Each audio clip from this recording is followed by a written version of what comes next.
el Senado de la República, la senadora Ana Lilia Rivera, quien es presidenta de la mesa directiva, expone los retos que afrontará en este periodo ordinario de sesiones. Desde las cámaras comenzamos. El pasado viernes, el secretario de Hacienda, Rogelio Ramírez de la O, entregó a la Cámara de Diputados el paquete económico para el ejercicio del año próximo, que contiene principalmente la ley de ingresos y el presupuesto de egresos de la Federación. Si bien el paquete económico no considera nuevos impuestos, se tiene previsto un gasto neto total que ascenderá a más de 9 billones de pesos, lo que significa un incremento de 4.3% real respecto al aprobado para 2023. Se tiene considerado el apoyo necesario para los principales ejes de gobierno de la presente administración en materia de desarrollo social y las obras emblemáticas que se vienen llevando a cabo desde hace varios años. Será la semana próxima cuando el titular de Hacienda se reúna con los legisladores de todas las fuerzas políticas, de todos los grupos parlamentarios, a fin de realizar el análisis del quinto informe de gobierno y la presentación del paquete económico para el ejercicio fiscal 2024. Esperemos que el análisis y la discusión del presupuesto se logre con el mayor de los consensos de las diversas fuerzas políticas y que su eventual aprobación permita un cierre económico estable de la presente administración. Desde esta tribuna daremos un puntual seguimiento a todo este proceso. En el marco de la independencia de México, la labor legislativa cobra una relevancia significativa. En el Senado de la República, los legisladores votaron una importante reforma constitucional. Se acaba, pues, el fantasma del doble Congreso de la Unión, que de verdad hubiera sido un caos legislativo. El Pleno de la Cámara Alta aprobó reformar el artículo 65 constitucional con tal de evitar la duplicidad de legislaturas en 2024. Vamos a concluir nuestro periodo el día último de agosto. Y la legislatura que vendrá después de nosotros empieza el 1 de septiembre. En eso consiste. Con ello evitamos esta discordancia jurídica que existan dos congresos en un mismo mes. De tal suerte que se hace una corrección. Es importante dejar en claro, sin la pretensión de endosar ninguna subjetividad de lo hecho en el pasado, que fue un error de esas legislaturas, no de nosotros. Tras la aprobación en el Pleno del Senado de la República, al menos 17 congresos locales deberán aprobar esta reforma con la finalidad de que sea emitida la declaratoria de constitucionalidad. Mientras tanto, en la Cámara de Diputados se llevó a cabo una asamblea pública para la regulación de fenómenos aéreos anómalos no identificados. Bienvenidos, bienvenidas quienes nos acompañan el día de hoy. Desde lugares tan remotos como Japón, Argentina, Brasil, Estados Unidos, Perú, por supuesto México. La Cámara de Diputados es la casa del pueblo. Aquí se escuchan todas las opiniones a todas las personas. Abre un parteaguas en el sentido de que por primera vez una instancia del Poder Público en México, la Cámara de Diputados, realiza una audiencia pública para escuchar de primera fuente, de primera mano, a quienes han tenido experiencias de este tipo, a quienes se han dedicado a la investigación de este tema y también a políticos de otras latitudes, como el congresista de Japón que hoy aquí nos acompaña. También en la Cámara de Diputados, con motivo del Día Mundial para la Prevención del Suicidio, se hizo un llamado a la acción. Con el objetivo de que las naciones del mundo implementen y promuevan acciones para su prevención. Es indispensable hacer un llamado a la acción para enfrentar este problema que afecta a personas de todas las edades, culturas y clases sociales. Este día sirve como un recordatorio del trabajo que aún queda por hacer en la lucha contra el estigma asociado a la salud mental y al suicidio. Desde las cámaras, Claudia Ivette García. Vamos con la entrevista que nos tiene preparada nuestro compañero Víctor Sánchez Baños. El Congreso de la Unión trabaja con dos cámaras, la de diputados y la de senadores. Sin embargo, dentro de este gran mundo de 628 legisladores, habría un conflicto severo debido a que a partir del 1 de agosto del próximo año estarían en funciones el Congreso que sale y el Congreso que viene. Pero ¿cómo lo están resolviendo los legisladores en estos momentos para no crear conflictos constitucionales? De esto vamos a platicar con el senador Rafael Espino. Hoy justo se aprobó una reforma al artículo 65 constitucional que restablece la regularidad constitucional por este problema creado por la reforma político-electoral del 2014, que preveía que la 66ª legislatura iniciara en lugar del 1 de septiembre, el 1 de agosto del siguiente año, mientras que la 65ª, que es esta, terminara el 31 de agosto del próximo año. Entonces, durante un mes iba a haber un doble congreso. Fue un error de técnica jurídica y creo que se resolvió muy bien, primero en la Cámara de Diputados y luego hoy se acaba de votar en la Cámara de Senadores, porque se ajusta, reivindicando la autonomía del Poder Legislativo. Se vuelve a establecer con toda claridad que esta legislatura terminará hasta el 31 de agosto del año que entra y luego inicia la 66ª el 1 de septiembre del año que entra, y no se condiciona a la anticipación que hubo en el inicio en funciones del Ejecutivo Federal del próximo presidente de la República para el 2024. Precisamente con el cambio constitucional ya queda muy claro que esta legislatura termina el 31 de agosto del año que entra. Sí hubo votación unánime en ambas cámaras y una sola abstención de mi amigo Germán Martínez, que le tengo que preguntar por qué se abstuvo. Pero creo que quedó muy claro, no es más que un tema de regularidad constitucional, de un defecto o de una cuestión de técnica jurídica que venía desde la reforma político-electoral del 2014, y pues pasó el tiempo, apremió, y viene esta minuta de Cámara de Diputados que hoy acabamos de votar y se hizo el cambio constitucional teniendo la mayoría calificada en la sesión del día de hoy.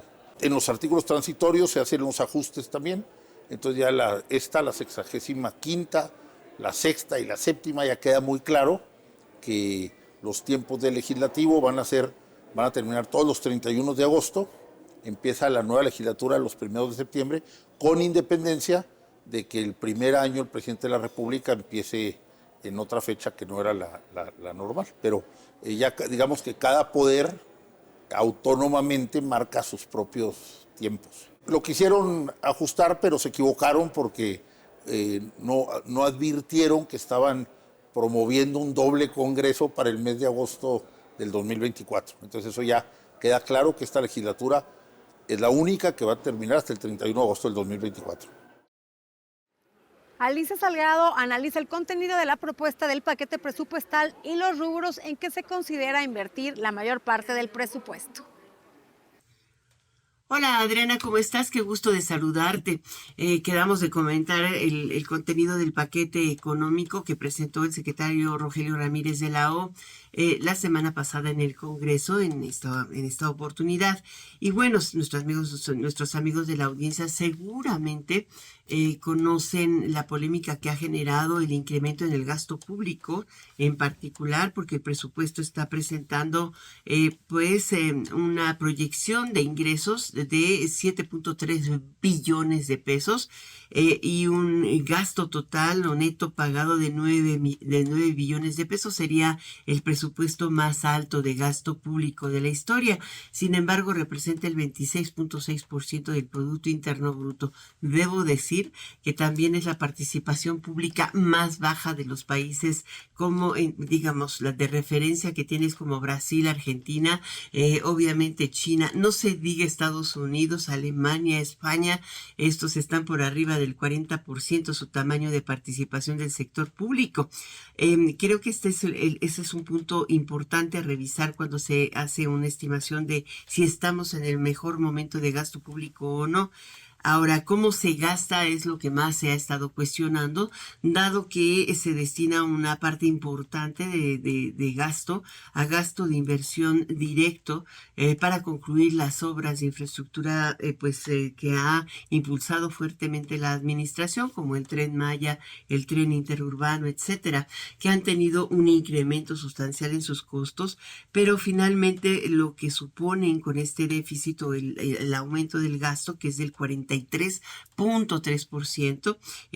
que se expresa en deuda, va a ser dirigido para para no dejarle pendientes de gasto de capital a la siguiente administración y que no ocurra como el caso del Tren México-Toluca, que lleva desde el 2017 proyectado para concluir y sin embargo hasta hoy se está dando su marcha hacia adelante. Creo que este es uno de los temas que hay que discutir importante, así como el rescate que se está proponiendo. No es rescate directo porque su estructura todavía sigue igual, pero sí rescate financiero de Petróleos Mexicanos. En lo que va de la administración se han inyectado poco más de 1.500.000 millones de pesos. Ahora en este periodo se van a ir directamente 145.000 millones de pesos de recursos presupuestales para que Pemex pueda cumplir con el pago de los bonos externos que tiene y que está pagando 5% por arriba de lo que paga el gobierno mexicano. Imagínate lo alto que nos está costando este tema de Petróleos Mexicanos.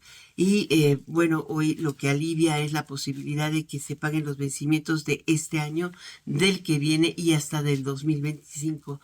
Dice alguna calificadora que el presupuesto está blindando a la administración siguiente con un déficit presente, pero aprovechando el espacio presupuestal que se hizo entre 2022 y 2023. Vamos a ver qué dicen los diputados. No se vaya porque a nuestro regreso conversaremos con Ana Lilia Rivera, quien es presidenta de la mesa directiva del Senado, quien nos expone los retos que afrontará en este periodo ordinario de sesiones. Esas son las cosas que nos deben unir. Los derechos humanos, defender a los niños, a las niñas, ir por los derechos fundamentales a una alimentación sana, adecuada, ir por el agua. O sea, es la agenda que tenemos pendiente.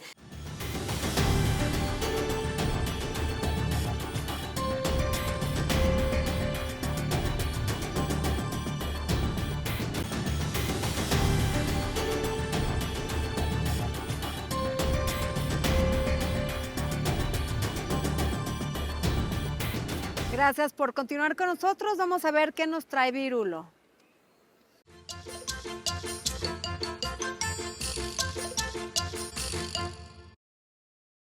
El honorable Congreso quiere reunirse esta vez para hablar de otros asuntos, no de los jueces corruptos, tampoco de corcholatas, y que el PG se alebreste, y menos del Frente Unido, ni de otros temas pedestres. Van a debatir reunidos sobre los extraterrestres. Van a debatir reunidos sobre los extraterrestres. Cuando vengan los marcianos, las cosas se arreglarán y se salvará el planeta. Yo coincido con Maussan. Cuando vengan los marcianos, las cosas se arreglarán y se salvará el planeta. Yo coincido con Maussan. Racachán.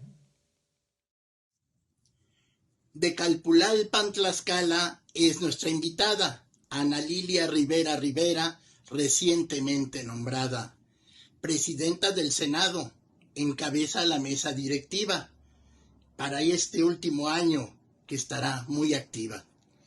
Tendrá muchos retos el periodo de sesiones. Deberán elegir lo correcto con importantes decisiones.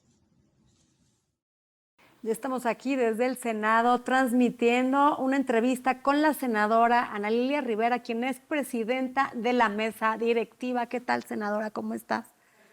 Muy bien, saludando a su auditorio con mucha alegría. ¿Cómo puede estar una mujer a la que la vida la sorprende todos los días? A la que el entusiasmo por ver que este país realmente está impulsando una transformación que ha permitido que la Cámara de Senadores, que durante muchos años fue el resguardo de la élite oligárquica de este país, hoy le haya dado paso a una mujer del pueblo a ser la presidenta del poder. Me siento afortunada, muy agradecida, gracias. Un gran orgullo y un gran logro que una mujer esté presidiendo la mesa directiva del Senado. Y bueno, esta lucha que has llevado durante años al fin se materializa contigo en este importantísimo cargo. Tienes apenas 12 días como presidente de la mesa directiva, 12, 13 días. Y he estado viendo tus redes sociales muy movida, has dado declaraciones a favor de la mujer, de lo que sigue para la mujer, de los derechos de la mujer, de la ley Ingrid, que bueno, desafortunadamente se dio un paso hacia atrás en esta protección de la mujer con el fallo en el Estado de México de dejarla sin formato, pero tú ya te tenemos de representante y platícanos cuáles son los retos para ti como mujer presidenta de la mesa directiva. Pues son muchos retos que uno tiene que valorar. El primero, que somos producto, las mujeres en este momento en el poder, de una lucha histórica que no nos pertenece. Nos corresponde honrarla y dejar que en el futuro las que vienen después de nosotras encuentren no solamente el ejercicio del poder, sino el sello que debe poner una mujer en el poder. Acabar con la cultura patriarcal, porque yo he visto muchas mujeres gobernar con esa cultura. No voy a decir que como los hombres, no, con esa cultura. Cuando una mujer llega al poder, no corrupción, no impunidad, no privilegios, no beneficios a tu familia, no beneficios a tus amigos. Tienes que llegar al poder para gobernar distinto. De lo contrario, ¿de qué nos serviría? No solamente por ser mujer, traes una filosofía del ejercicio político distinto y un compromiso con las mujeres, porque lo primero que no debemos olvidar es que venimos rezagadas. A la ciudadanía plena apenas llegamos en 1953. ¿Cuántos años tiene que tenemos el derecho de votar y ser votadas? En 200 años el Senado de la República ha tenido 4 mujeres presidiendo. En esta nueva etapa, hablemos de 1917, hasta esta fecha, antes de este cambio que nos ha permitido la paridad, solamente María de los Ángeles Moreno había sido presidenta del poder. Hoy sí podemos decir, soy la tercera mujer de esta nueva etapa de la historia. Entonces reflexiono, ¿cuáles son los retos? No fallar a las mujeres, no fallar a la lucha que nos trajo aquí y no fallar al proceso de transformación, que es cambiar el ejercicio del poder público con valores, con ética y profundamente humano, porque las mujeres nos debemos caracterizar por eso. Sí gobernamos con la cabeza, sí gobernamos con la conciencia, con el carácter, pero sobre todo con el corazón. Entonces ese es un reto. El otro reto, pues muy importante, asumir una presidencia en el último año de un ejercicio que va a ser muy rápido, pero con mucha confrontación política, porque ya el Senado de la República, más que un escenario donde se discutirán razones y argumentos, son posicionamientos políticos rumbo a la elección del 24. Entonces, desafortunadamente en la política los tiempos se aceleran y este año se empalma con un proceso electoral de los más importantes de la vida contemporánea de este país. Entonces te va a tocar, por un lado, lidiar, negociar con la parte política, pero tenemos también un rezago de leyes que son de urgente y obvia resolución y que se tienen que aprobar, y vas a tener que mediar entre las fracciones parlamentarias, los distintos grupos de poder, que se logren a cabo estos avances en materia legislativa y no solo en el tema político. Sí, porque tenemos nosotros unos cuantos meses, solamente hablemos hasta abril, porque ya después nos vamos al receso y es para entregar. Entonces son pocos meses, un rezago importante, pero sobre todo dificultades ahora ya de lograr consensos. Cada día los consensos aquí son más difíciles de alcanzar. Entonces debemos de tener mucha diplomacia, mucho respeto y mucha capacidad de dialogar con todas las fuerzas políticas, porque no solo ya es complejo el escenario con la oposición, también se convierte en un escenario complejo dentro del grupo. Entonces es necesario hacer todo lo que esté en nuestras manos y con humildad servir, intentar, porque a veces uno no puede lograr todo lo que quisiéramos, pero la política es eso, el arte de lo posible. Y lo posible es poner por encima de nuestras diferencias las cosas en las que estamos de acuerdo y a partir de ahí construir. Y lo que no vamos a poder, bueno, convertirlo en causa, pero que no se detenga esta parálisis legislativa que ahorita nos deja más de 100 dictámenes que tenemos pendientes para poder, 117 dictámenes. Ya ayer sacamos 15, importantísimos, como fue este asunto que me comentabas hace un momento, que no podamos permitir que después de la violencia que se ejerce sobre las mujeres, ya no teniendo vida, todavía abusen y se generalice ante una sociedad cada vez más deseosa o necesitada del amarillismo y de esas cuestiones que hoy a través de la tecnología, el morbo, un cadáver, una persona sin vida que fue violentada, todavía tenga esa victimización más, ¿no? Es algo indigno. Entonces todavía tenemos muchísimas cosas que legislar. Revictimizar a las víctimas y que generarle más dolor a los familiares. Un dolor que ya yo me imagino como madre, hermana, hija de una persona que muera en esas condiciones y todavía saber que esas escenas van a estar públicas y que lo va a ver cualquiera y que si yo no lo vi, eso no se me va a borrar de la mente, es destruir una familia completa. Es terrible eso. Entonces, tenemos nosotros mucho trabajo que hacer y esas son prioridades. Esas son las cosas que nos deben unir. Los derechos humanos, defender a los niños, a las niñas, ir por los derechos fundamentales a una alimentación sana, adecuada, ir por el agua. O sea, es la agenda que tenemos pendiente. Tenemos pendiente alimentación, agua, una nueva reforma agraria que seguramente quedará pendiente la reforma profunda de la democratización de México, porque es necesario sacudir esta modorra electoral donde las instituciones se convirtieron en espacios de concertación de poder y el poder popular se quedó esperando. Entonces tenemos que ir por una democracia participativa directa, hacer realidad la consulta popular, la revocación de mandato, reducir los recursos a los partidos políticos. Tenemos que reformar Este muchas. tema es un tema que, bueno, en este programa tenemos ya muchos años anunciándolo como una propuesta primordial de varias fracciones parlamentarias y no pasa nada. Ningún partido quiere darse un balazo en la pierna votando a favor de bajarles el presupuesto a sus partidos, a sus fracciones parlamentarias. Por eso es algo que se tiene que hacer y es urgente también.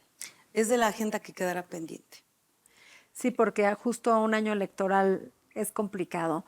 Deben de poner los legisladores sus intereses políticos en plano secundario porque le deben a la ciudadanía que votó por ellos. Entendemos que ahorita están negociando su reelección o otros puestos, pero hay muchos pendientes. El tema de la seguridad, que es un tema que nos lacera y que todos los mexicanos somos víctimas de esta circunstancia, que no es de un sexenio, se viene arrastrando de varios sexenios atrás, pero ya llegó un punto en donde se tienen que hacer modificaciones a las leyes y el Congreso tiene que sacar la frente en alto y hacerlo. Debemos dar oportunidad a que se consolide la Guardia Nacional. No es ajeno para todos los mexicanos que la corrupción fue o sigue siendo un lastre con el que debemos seguir luchando y que para poder combatir la corrupción que pudrió a la Policía Federal, que pudrió nuestro sistema judicial, es necesario reformas. Mientras una policía como la Guardia Nacional se consolida, requerimos de un poder judicial que realmente sancione y castigue a los delincuentes que generan el daño y la violencia. No va a haber paz social solamente con programas sociales que lleguen a los más pobres, si el Poder Judicial les da impunidad. Entonces el tema de la seguridad es un tema profundo, a largo plazo, con acciones que de manera inmediata está tratando de sanear que la policía que está encargada de cuidarnos no sea la que nos violente. Pero queda incompleto si el Poder Judicial no acompaña los esfuerzos del policía. Entonces, y no acompaña los esfuerzos del gobierno ejecutivo que intenta llegar a las causas. El tema de la seguridad, el pueblo de México debe entender que además tiene que ver con los 3 órdenes de gobierno, municipio, estado y federación, y que tiene que ver con que cada poder haga lo que le toca. Si el ejecutivo construye políticas y presupuestos, si el legislativo les da facultades legales, el judicial tiene que hacer lo que le toca. Y hoy ha sido el poder que más se ha resistido a la transformación. Entonces, no es fácil el tema. Tenemos que además consolidar que nuestra política internacional dé frutos para evitar que sigan entrando 200,000 armas a México de manera ilegal, que están llegando a estos grupos de delincuencia organizada a los que se les dio poder e impunidad durante más de 36 años. El 88% de las armas que están en este país vienen de Estados Unidos. Y el tema del fentanilo. Senadora, nos quedan 2 minutos. Platícanos en estos 2 minutos qué mensaje le quisieras dar a la ciudadanía, a las personas que te están viendo en este momento. Yo les quiero decir a todos los mexicanos, a las mexicanas, que somos afortunados de vivir este proceso de la historia. Nadie elige el país donde nace, pero lo ama. Nadie elige el momento en el que le tocó nacer. Pero este momento que nos tocó nacer nos da la oportunidad de cambiar el futuro de nuestros hijos. Está en nuestras manos. Estamos viviendo un proceso de transformación que sin las personas, sin los ciudadanos, no va a ser. Desde abajo y entre todos recuperemos a nuestra nación. No somos un movimiento perfecto, los que hoy estamos en el poder, pero sí somos un espacio democrático que intenta abrirse espacio en esta compleja madeja de poder. El pueblo es el único que puede, con claridad, despejar el nuevo México que queremos para nuestros hijos. Que no pierdan la fe, que no pierdan la esperanza, que se informen, que se organicen y que participen. Solamente así vamos a lograr este país que merecen nuestros hijos. No basta con que seamos la 15ª economía si seguimos teniendo 40 millones de pobres. Ya sacamos 5 millones de la pobreza extrema, casi 10 millones de la pobreza, pero requerimos todavía ir por 40 millones que nos están esperando. Y que ninguna mujer a causa de la inseguridad tenga que estar buscando a su hijo desaparecido. Un tema también muy relevante. Muchas gracias por estar aquí con nosotros, senadora Ana Lilia Rivera. Gracias. Mucho éxito y Muchas muchas felicidades. Gracias. Se nos acabó el tiempo, pero no dejen de vernos próxima semana en el único programa de la televisión que pone bajo la lupa el quehacer legislativo. Buenas noches.